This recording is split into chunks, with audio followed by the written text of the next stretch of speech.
you, Mr. Speaker. Honorable Senators, on May the 17th and 18th, Canada's performance on children's rights was reviewed by the United Nations Committee on the Rights of the Child, the UNCRC.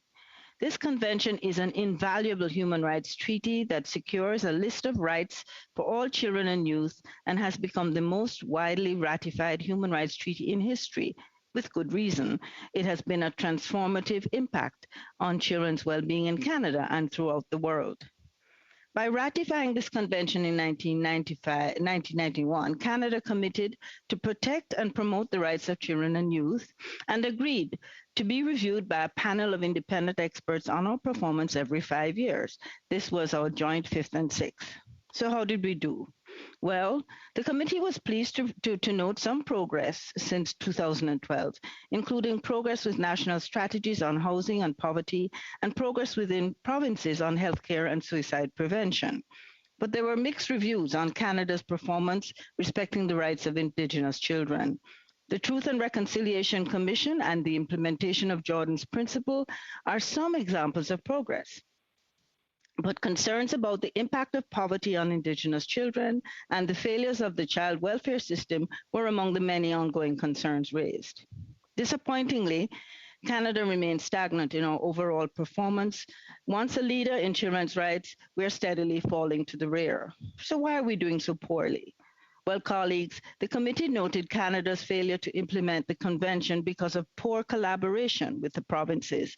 It is worth noting that Ontario did not send a delegation to participate in this review. Another issue is that key landmark policies do not sufficiently consider the needs of children and youth. An example, the UN suggested that the National Housing Strategy lacks proportionate resources for low-income families and lacks targets, timelines, and mechanisms to ensure that they meaningfully benefit from this strategy. Finally, Canada has failed to ratify the third optional protocol, which is a communications procedure that would give children in Canada and their allies the means to raise concerns on the rights violations directly to the UN. When asked why it had not been ratified, the Canadian delegate had no meaningful response. Honourable Senators, we should have been able to celebrate successes, but instead we are left focusing on areas for improvement.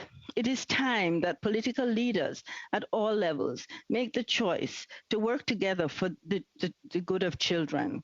Canada must retake its place in the world stage as a leader on children's rights. Thank you to the organizations, the hundreds of volunteers and staff who prepared alternative reports for their passion and for their dedication. Merci, thank you, miigwech.